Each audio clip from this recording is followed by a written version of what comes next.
Audio Jungle.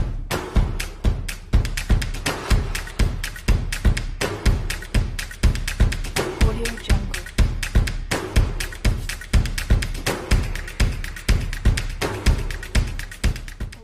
Selamat datang di episode perdana Intan Nanya-Nanya #TeachToCare. Pada kesempatan kali ini saya Nurul Retna Intani akan mengajak kalian semua untuk tahu lebih lanjut keunikan yang ada di Dusun Bolongkulon, Desa Tegalsari, Kecamatan Candimulyo, Kabupaten Magelang.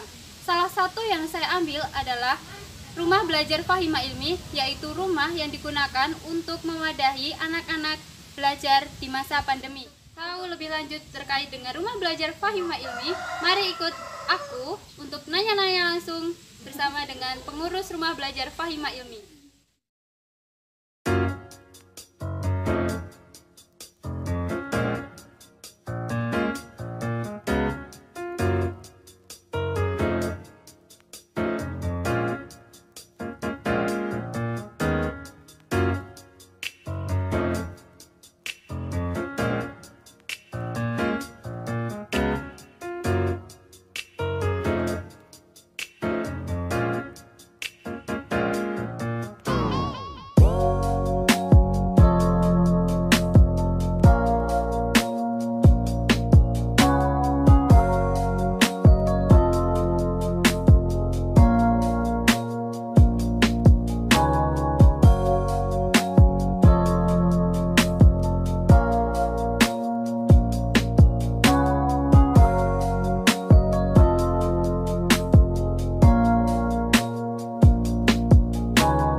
Saat ini saya sudah bersama dengan seluruh pengurus Rumah Belajar Fahima Ilmi. Halo, selamat siang. Selamat siang. Oke, ada pepatah mengatakan tak kenal maka tak sayang, tetapi udah kenal kok nggak disayang-sayang kan? Oleh karena itu biar kita kenal dan juga saling menyayangi, yuk mari kita kenalan satu persatu. Dimulai dari paling pojok. Halo teman-teman, saya Nazola, saya salah satu tim Fahima Ilmi di sini. Halo teman-teman, nama aku Via. Halo teman-teman, nama aku Viva. Halo teman-teman, nama aku Noma. Halo teman-teman, aku Vivin. Halo teman-teman, nama aku Sima. Halo teman-teman, kenalin nama aku Giva. Halo teman-teman, nama aku Sarah. Oke, halo, salam kenal semuanya. Saya Intan. Di sini saya ingin tanya-tanya terkait dengan Rumah Belajar Fahima Ilmi sesuai dengan tema yang saya ambil di video, yaitu #TeachToCare. Di Rumah Belajar Fahima Ilmi yang pertama kali terlintas di benak saya adalah nama dari Rumah Belajar Fahima Ilmi. Sebenarnya nama dari Rumah Belajar, kenapa dinamakan Rumah Belajar Fahima Ilmi itu, apakah ada filosofinya atau tujuannya? Siapa nih mau jawab nih? Oke Mbak Intan. Terkait dengan penamaan, kenapa kemudian kita memilih nama Fahima Ilmi, itu karena suka aja gitu. Pas pertama kali dengar kata Fahima, itu kayak klik aja, Fahima Ilmi. Jadi anak-anak yang datang ke sini itu harapannya nanti mereka bisa jadi anak-anak yang paham akan ilmu. Makanya namanya Fahima Ilmi gitu. Baik. Penamaan yang sangat luar biasa dengan punya filosofi yang luar biasa juga. Kemudian selanjutnya nih, di masa pandemi seperti ini pasti kita memiliki kesulitan masing-masing. Nah, kenapa kalian semua itu mau, atau istilahnya apa sih yang melatar belakangi berdirinya Rumah Belajar Fahima Ilmi, sedangkan kalian sendiri pasti di masa pandemi juga punya kesulitan di saat melakukan aktivitas? Mbak. Ya sebenarnya tuh Mbak Intan, Ya. Justru kenapa kemudian gagasan ini muncul itu karena ya berasal dari keresahan kita semua, ya nggak sih teman-teman? Iya. Kita tuh di kampung, di pinggiran, kita ikut kegiatan pembelajaran online, harus dituntut punya Android. Kita sih alhamdulillah punya, harus punya sinyal, punya paketan. Yang berat tuh paketan sih sebenarnya. Kalau dulu kan di awal-awal kan kita nggak dapet yang dari Pak Menteri itu kan, programnya Pak Menteri kan belum sampai sini gitu, mau tidak mau kan kita harus merogoh kocek yang cukup lumayan untuk beli paketan. Nah ini kita gimana sih ini biar nge-solve problem ini gitu, dan ternyata kita malah menemukan problem lain, yaitu problem-problem yang ada di sekitar kita, kayak misalnya anak-anak kecil itu kesulitan dalam belajar, apalagi orang-orang tua kan kalau di daerah kita kan mayoritas petani, orang-orang sawah gitu ya, jadi memang kayaknya untuk membelajari anak-anaknya di rumah tuh akan cukup sulit. Selain mereka kesulitan untuk ngajarin anaknya, mereka juga nggak punya Android, apalagi paketan, orang HP aja nggak punya gitu. Itu nambah problem sih sebenarnya, kayak nambah PR buat kita gitu. Akhirnya gimana sih kalau kita coba untuk bikin suatu istilahnya suatu, ini nggak bisa disebut organisasi sih ya teman-teman ya, kayak suatu wadah yang di situ kita bisa nge-solve problem kita, tapi juga bisa memberikan solusi untuk orang-orang di sekitar gitu. Dan ya sudah, akhirnya berdirilah rumah belajar ini, karena kebetulan rumah ini juga kosong, akhirnya ditempati untuk belajar gitu. Akhirnya ada wifi juga, ada buku-buku juga di sini, ada papan tulis.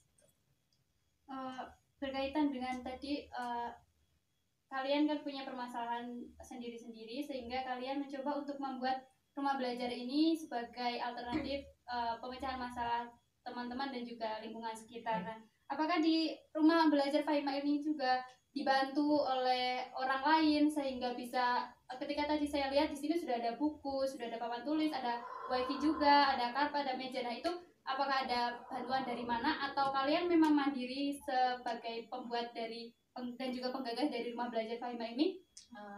Gimana ya?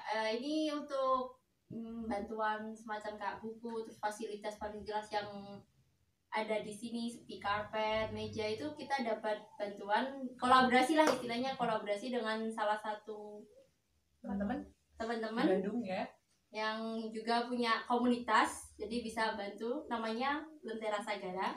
Ya, mereka bantu kita buat nyariin dana supaya bisa merealisasikan cita-cita kita ini, cita-cita rumah belajar ini. Iya sih, jadi bener banget. Jadi dari teman-teman ada sebuah komunitas dari teman-teman ITB ya, itu namanya Lentera Sagara. Mereka memang punya concern yang cukup tinggi ke pendidikan, dan kebetulan juga kita juga kenal dengan salah satu membernya gitu. Kita cerita, kita sharing, dan akhirnya mereka oke lah, kita akan bantu untuk open donasi seperti itu. Akhirnya dapat donasi, dapat handphone, dapat karpet, dapat buku-buku, dapat papan tulis, bisa juga dipasangkan wifi di sini gitu.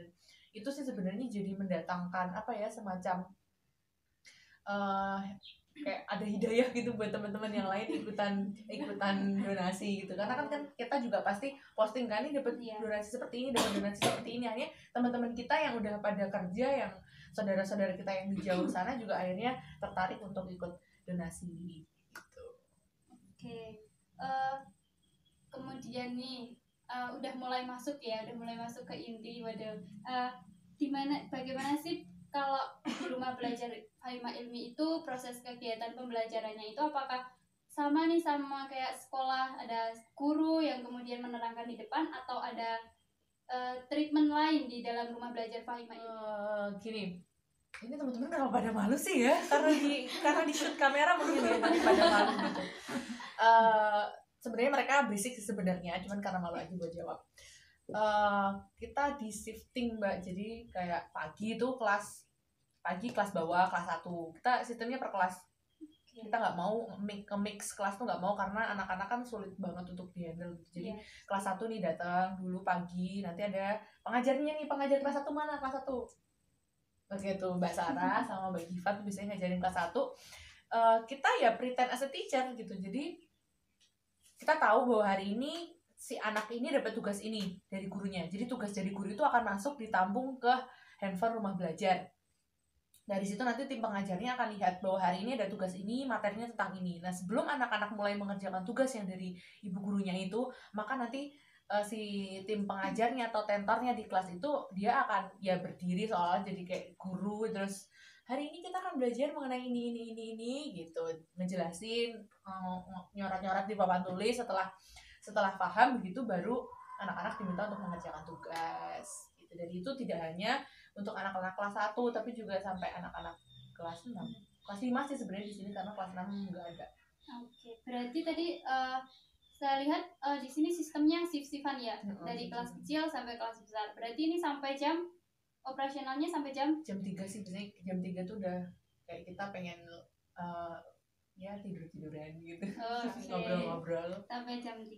Kemudian nih kegiatannya di rumah belajar Fahima Ilmi itu selain hanya ngajar atau saling belajar, itu apakah ada kegiatan lain seperti misal kegiatan yang menyenangkan anak-anak di sini? Hari Sabtu. Sabtu fun. Biasanya Sabtu fun. Iya. Itu kegiatannya ngapain? Ada senam biasanya, terus kayak game gitu. Oke, kemudian Pokoknya setiap hari Sabtu Mbak. Jadi dalam 1 bulan kan kita berarti melewati 4 Sabtu kan. Jadi Iya. masing-masing Sabtu tuh selalu ada planning di kita. Sabtu minggu pertama kita akan Sabtu fun. Berarti nanti kita games bareng. Kadang adik-adiknya diajakin, kalau misalnya pas Sabtu sehat, adik-adiknya diajakin buat senam. Gitu, senamnya senam TikTok gitu. Ini kan artis-artis TikTok guys. nggak Gitu, apa-apa jadi modern. diajakin senam, diajakin kadang juga kita diajakin kayak adik-adiknya tuh kita ajakin untuk belajar untuk nge-solve sebuah problem dengan cara kita ajak apa sih namanya yang jalan-jalan enak pos-posnya loh guys, mencari jejak ya kayak gitu. Terus juga ada Sabtu berkah juga, biasanya kita berbagi karena anak-anak itu infak gitu. Jadi hasil infaknya kalau hari Sabtu berkah kita pakai untuk berbagi. Pokoknya hari Sabtu tuh selalu fun, tidak ada kegiatan pembelajaran di sini. Oke, khusus untuk hari Sabtu ya. Tapi Khusus untuk hari Sabtu. hari biasanya belajar seperti Belajar. biasa. Oke. Kemudian nih biasanya kalau di rumah belajar Fahima Ilmi itu anak-anak yang datang itu rata-rata sehari itu bisa nyampe Itu berapa? sih Mbak. Kalau data anaknya sih kita lebih dari 40 ya. Lebih, cuman namanya anak-anak kan kadang bosen gitu. Kadang ada yang dalam 1 hari ini misalnya anak kelas 2 nih, biasanya datang 8, tapi kalau hari ini datang cuma 5. Oh ternyata yang 3 itu karena ibunya di rumah atau ibunya bisa ngajarin atau punya kuota kayak gitu. Oke. Kemudian tadi Mbak Yola bilang bahwa di sini di rumah belajar Fahima Ilmi itu anak-anak ada infak. Nah itu infaknya itu berapa? Ada misal kayak kita rumah belajar Fahima Ilmi ngasih patokan harus ngisi berapa atau seikhlasnya? Oh, Dan biasanya seikhlasnya. untuk apa? Seikhlasnya ya guys. Jadi infaknya itu memang kita sediain toples di sini untuk infak. Itu infaknya itu ya untuk membiayai kegiatan kita, kayak misalnya mau ada acara apa, kebetulan kita sering ngadain lomba nih Mbak Intan, kayak misalnya kemarin Isra Mi'raj itu kita ngadain lomba asik-asikan. Seperti itu kan kita juga butuh dana, kita pasang wifi sekarang otomatis kita harus bayar wifi juga, dan itu juga sedikit diambilkan dari uang infak. Anak-anak tuh nggak mesti, kadang ada yang datang hari ini nih misalnya infak, Mbak aku infak 1.000 yo, 500 sesuk ningan kayak gitu. Tapi biasanya sih mereka ngasih infaknya 500, minimal 500 rupiah. Berarti rumah belajar ini istilahnya tidak memberatkan orang tua. Biasanya kan ada orang tua yang bilang, wah ada rumah belajar Fahima Ilmi atau ada rumah belajar mesti bayarnya mahal. Nah, biasanya kan seperti itu kalau orang tua berpikiran kan. Tapi ternyata rumah belajar Fahima Ilmi ini tidak memberikan biaya khusus atau istilahnya menuntut uang dari orang tua. Nggak ada. Mungkin kalau besok kita jadi Ganesha Operation gitu ya guys. Amin. Siapa tahu gitu ya. Siapa tahu nanti kita bisa Kita sampai tarif. ke Amin. seperti itu Semoga kan. aja. Semoga ya, amin. Kemudian selanjutnya nih, berarti ini semua sudah seluruh pengurus di sini atau masih ada lagi? Udah sih ya. Sudah. Sudah. Berarti total ada 8-9 anak ya? Iya. Iya. Oke. Apakah di sini tuh pasti kalian, saya lihat dari wajah-wajahnya masih sekolah atau ada kesibukan lain nih? Yang semuanya masih sekolah. Yang paling muda itu kelas berapa? Ini yang paling muda. 3 SMP. Pas 3 SMP. Yang paling sedikit lebih senior? Aku. Gak mau dibilang tua ya, gak mau dibilang tua, maunya lebih senior. Iya, kayaknya yang menjadi penanggung jawab penuh ya. Kalau Iya. yang lain-lainnya mungkin hanya kayak tim horenya aja yang Tetap sih mereka tetap yang ngajarin, justru kayak intinya tuh jantungnya tuh malah di mereka sebenarnya. Kayak aku cuman apa ya cuma ya singkat berkanginan. Ya enggak lah, intinya aku cuman ngarahin mereka aja, tapi yang jalan malah justru mereka. Oke.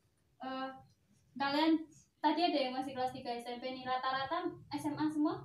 SMA. Ada yang kuliah. Oke. Pasti kalian punya kesibukan masing-masing nih, karena di masa pandemi jelas nih kalian punya kayak sekolah di masa pandemi kan kalian juga pasti harus banyak tugas dan lain sebagainya. Bagaimana sih kalian itu mau atau istilahnya bagaimana kalian itu membagi waktu antara mengajar di rumah belajar Fahima Ilmi dan juga kegiatan kalian sendiri nih sebagai seorang pelajar? Yuk Mbak Via, gimana nih Mbak Via ngebagi waktu, memanajemen waktu, ngajar di sini dan juga tugas-tugas di SMK yang bejibun banget karena tugas SMK banyak banget. Gimana Mbak Via? Kan aku shiftnya itu kelas 4, jadi sore. Kalau pagi itu sekolah dulu, baru sore balik sini gitu. Oh. Yang lainnya ada yang punya treatment lain mungkin misal siang ngajar di sini, malam baru ngerjain tugas atau istilahnya nyempel-nyempel nih di sini ngajar, selesai ngajar baru ngerjain tugas di sini juga. Gitu. Ada yang gitu. Oke. Makanya sistemnya shifting Mbak, karena itu akan sangat menguntungkan sekali. Kalau yang biasanya pagi nih ya, Giva sama Sarah nih misalnya biasanya pagi kan, otomatis dia ketika punya tugas ya harus dikerjakan siang. Tapi misalnya nih andai kata dia harus ikut Zoom misalnya pagi, kadang kan kalau SMA ada Zoom kan, harus pagi gitu ya, kita kayak tukeran sama temen, tukeran sama Mbak Vivi nih di kelas 4 nih, kita tukeran dulu yuk pagi gitu, bisa nggak? Oh bisa, ya kita tukeran gitu sih. Jadi tetap yang utama tetap harus pendidikan mereka dulu. Iya benar-benar. Karena ini kan juga pendidikan kalian nomor 1 jelas itu kan jadinya. Iya dong guys. Terus berarti kalau penentuan shift-shiftan itu jadwal kalian mengajar itu berarti udah dari awal sebelum masuk sekolah ya? Udah menemukan jadwal itu terus baru kalian cocok-cocok ini siapa yang bisanya pagi, siapa yang bisanya siang gitu. Kita rapat ya. Kita selalu, alhamdulillah sih selalu rutin Mbak. Jadi kita pernah nih dulu bikin jadwal pertama seperti ini, ternyata kayak ada yang nggak gitu sesuai gitu, akhirnya dirombak lagi, kita bikin jadwal yang baru lagi gitu. Kita sering sih ngobrol duduk seperti ini terus koordinasi gitu. Memang yang namanya koordinasi, musyawarah, komunikasi itu gitu. penting supaya nanti rumah belajar bisa lebih maju lagi kayak Amin. bisa sampai Ganesha. Waduh. Amin. Kemudian yang pertama kali nih satu-satu ya, karena aku pengen dengar suara kalian semua nih. Nah, satu-satu apa sih yang pertama kali kalian terlintas di benak kalian nih ketika Mbak Yola bilang kalau guys kita mau ada rumah belajar Fahima Ilmi nih. Nah, yang terlintas di benak kalian itu pertama kali apa? Yuk, dari sini. Kalau aku sih kayak penasaran kan gitu, kayak ada itu hal baru gitu, kayak di sini tuh kayak belum pernah kayak rumah belajar kayak gitu kan, belum pernah, jadinya penasaran aja sih. Oke. Selanjutnya Kenapa Mbak Sarah? Gimana nih? Perasaannya gimana nih waktu pertama kali aku ajakin untuk kita bikin rumah belajar yuk gitu? Senang. Seneng doang. Seneng karena ada hal yang baru gitu. yang baru. Yang dulu gitu cuma tiktokan ya. Iya. Sekarang lebih lebih produktif. Iya, bener banget. Lanjut. Enggak aja sih. Kayak gitu. Kayak Ya bangga aja, makanya bangga. Oh bangga gitu ya Mbak Vivi ya, karena sekarang udah jadi guru nih. Mbak Vivin sudah dikenal Jadi sama banyak dikenal, anak-anak gitu. itu bangga. Selanjutnya Senang aja sih kan, selain kita untung bisa belajar bersama-sama, kan bisa membantu anak-anak sekalian yang Wis, kesusahan. mantap. Bener. seneng ya karena di sini banyak yang bantuin pasti kalau ngerjain tugasnya. Apalagi ada wifi, kalian pasti lama di sini kongkonya. Kemudian lanjut. Excited. Kenapa excitednya? Nggak tahu. Wow. Ada yang mau belajar bisa bantu banyak orang. Oke, Bisa lebih bermanfaat ya Mbak Rifa ya. Oke. Kalau Mbak Mbak Via Via? Kamu jangan mundur-mundur dong, nggak kelihatan dari kamera. senang jadi bisa ketemu teman-teman tiap hari, bisa ngajar anak-anak juga. Alah yang bener. Apa mau dikenal sama anak-anak lain? Mbak Fia, halo, gitu pasti. Utama. Sama ya. Utamanya itu ya. Kalau Mbak Yola? Ya, Sebenarnya? ya kayak karena punya semangat aja sih, kayak semangat pengen ngajakin mereka aktif, pengen ngajakin mereka, kan otomatis kan ketika harus memanage anak-anak, mereka jadi punya kayak apa ya, public speakingnya jadi semakin bagus ya kan, mereka tahu gimana nge-treat anak-anak, mereka tahu gimana cara membawa diri di depan anak-anak gitu sih. Jadi pengen mereka jadi lebih dewasa aja sebenarnya. Oke. Kemudian pasti kalian udah rumah belajar Fahima Ilmi, ngomong-ngomong udah tanya banyak tapi belum tahu nih, rumah belajar Fahima Ilmi itu sudah berapa lama nih ada atau istilahnya beroperasi itu sudah berapa lama? Dari bulan apa ya? September. September, Oktober, November, Desember, Januari, Februari, Maret, April. 7 bulan. Masya Allah, 7 bulan. 7 bulan sih ya. Dan struggling 7 bulan. 7 bulan ini nih pasti kalian sudah mendapatkan suka duka pertama kali ngajar dan juga sampai sekarang nih. Nah, suka dukanya kalian ngajar, ya kita kan tahu anak kelas 1 sampai kelas 5 itu pasti masih banyak Luar biasa. susahnya untuk dikasih tahu. Nah, itu suka dukanya itu yang apa ya istilahnya, yang paling kalian rasakan ketika di rumah belajar itu apa? Sukanya kalian ngajar di rumah belajar itu apa? Dukanya itu apa? Yuk, teman-teman dulu nih jawab. Sukanya Menambah pengalaman sih. Menambah pengalaman. dukanya pasti Emosi. emosi. Kenapa banyak semua jawabnya langsung emosi? Karena mungkin anak-anaknya gitu Susah diatur. Oke. Controlling dirinya masih susah banget. Iya. Sebenarnya. Karena ya masih muda-muda, mungkin masih apa ya, butuh penyesuaian Masih untuk emosional banget Iya. kan. Kayak misalnya ada anak yang ya jadi nggak bisa. Iya kok Reso itu. Iya. Biasanya sih seperti itu. Terus juga lebih ke emosi diri yang ini lagi ngajarin nih, tiba-tiba ada chat masuk, terus aduh pengen balas tapi sama peraturan nggak boleh kan gitu. Kita kan ada peraturan kalau lagi ngajar nggak boleh main HP kan gitu.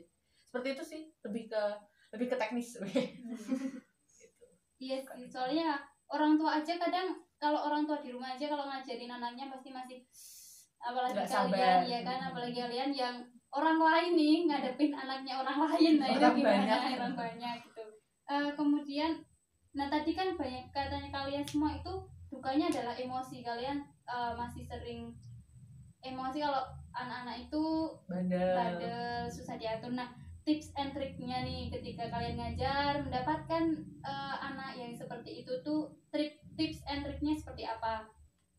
Pasti kalian sendiri punya beda-beda cara dong. Ada yang mungkin langsung gitu, atau mungkin ada yang oke sabar, astagfirullahaladzim. Nah itu pasti punya beda-beda dong dari kalian semua, karena kepalanya banyak nih, pasti punya tips and tricks beda-beda. Gimana cara mengatasi anak yang bandel itu tadi ya? Gimana cara mengatasi emosimu sendiri?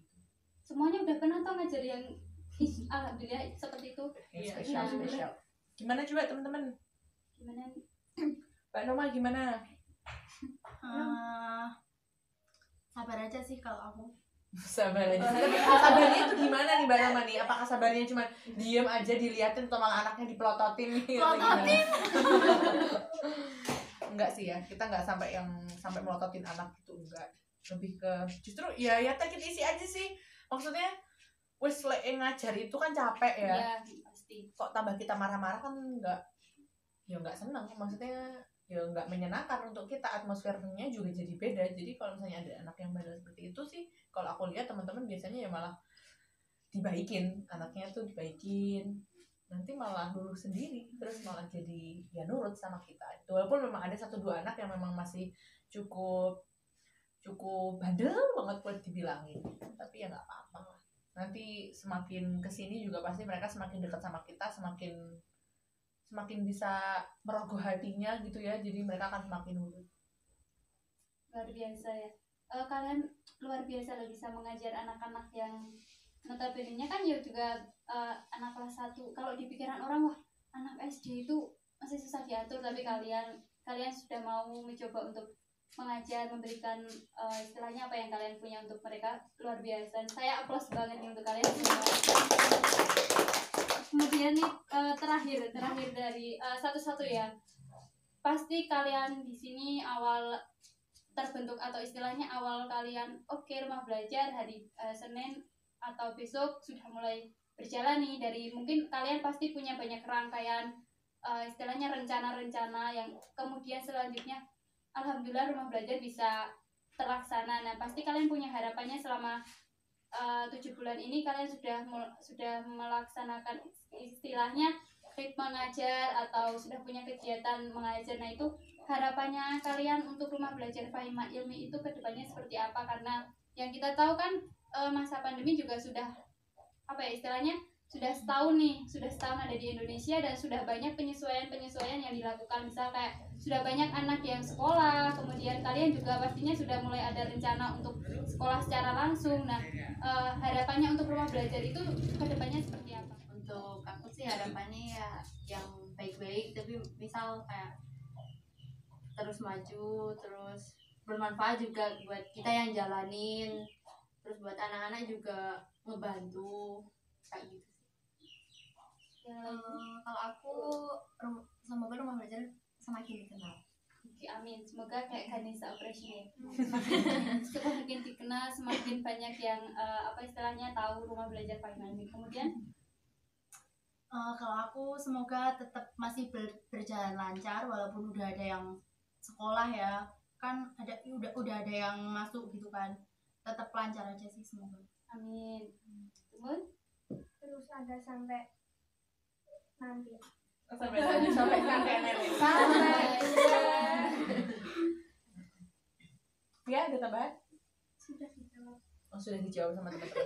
Sama sih Mbak Intan, intinya sih kita tetap pengen semoga rumah belajar ini tetap ada. Ya rumahnya tetap ada gitu. Maksudnya kegiatannya juga tetap berjalan dengan baik walaupun mungkin nanti katanya kan tahun ajaran baru anak-anak sudah mulai masuk sekolah kembali gitu ya. Harapannya sih mereka masih tetap terkenang, masih tetap mengenang rumah belajar ini jadi sesuatu hal yang mereka akan datang ke sini kalau ada kesulitan. Barangkali aku kok ngerjain tugasnya hari ini nggak bisa ya, nanti sore main ke rumah belajar gitu. Tapi kalau untuk spesifiknya nanti kita mau gimana, strategi kita gimana, plan kita gimana ketika nanti sudah masuk sekolah, kita sih belum ada. Jujur kita belum sempat duduk diskusi untuk mendiskusikan ini besok mau gimana nih kalau andai kata anak-anak sudah masuk ke sekolah. Tapi kalau sepintas yang ada di benakku memang kalau bisa sih tetap ada, barangkali nanti sore bisa dipakai untuk PPA atau sore dipakai untuk tetap belajar bersama seperti ini. Dan lagian teman-teman di sini juga kan masih pada SMA, masih pada SMP, mereka tetap bisa datang ke sini untuk diskusi bareng, ngobrol bareng gitu. Intinya mah tetap bermanfaat walaupun memang tujuan awalnya memang membantu di kala masa pandemi, tapi harapannya nanti ketika sudah tidak pandemi pun masih tetap memberikan kebermanfaatan untuk orang-orang di sekitar dusun bolong. oke. Semoga harapan-harapan kalian bisa tercapai setelah ini. Apa yang rumah belajar Fahima Ilmi ini dapatkan itu juga bisa terus bisa menjadi apa istilahnya bisa terus ada dan bisa menjadi nggak sia-sia gitu loh. Iya, benar. Nggak sia-sia ketika udah ada yang donasiin banyak hal di sini. Terima kasih karena sudah mau berkenan untuk saya tanya tentang rumah belajar Fahima Ilmi ini. Semoga apa yang kita diskusikan, apa yang kita bicarakan, sharing-sharing pengalaman dari kalian semua itu bisa bermanfaat untuk siapapun yang nonton video saya kali ini. Karena dari rumah belajar Fahima Ilmi, saya belajar bahwa ternyata kebaikan atau istilahnya sedekah itu tidak hanya berkaitan dengan materi atau uang, tetapi dengan apa yang mereka punya, kemampuan apa yang mereka punya. Mereka punya waktu dan mereka bisa untuk mengajar, maka mereka menyedekahkan itu semua untuk lingkungan sekitar di masa pandemi ini. Seperti kita ketahui bahwa masa pandemi ini kan nggak hanya beberapa orang yang mengalami kerugian, banyak orang yang juga mengalami kerugian, banyak orang yang mengalami kesulitan, tapi mereka masih bisa mampu untuk terus berbuat baik di masa dan di dalam keadaan apapun. saya berterima kasih banyak sekali lagi sama kalian semua karena sudah mau berkenan untuk sharing-sharing di video saya. Semoga apa yang disampaikan bisa bermanfaat untuk kita semua dan yang menonton juga bisa untuk memotivasi diri kalian semua untuk terus berbuat baik seperti apa yang mereka lakukan. Jadilah baik seperti versi diri kalian sendiri dan terima kasih untuk Fahima Ilmi atas waktunya dan terima kasih untuk semua yang sudah menonton. Jangan lupa like, comment, share, dan subscribe YouTube channel kelas 4B 2019 Untidar. Dan itu saja yang bisa saya sampaikan. Apabila ada kesalahan saya mohon maaf. Sampai jumpa di video-video saya selanjutnya. Terima kasih.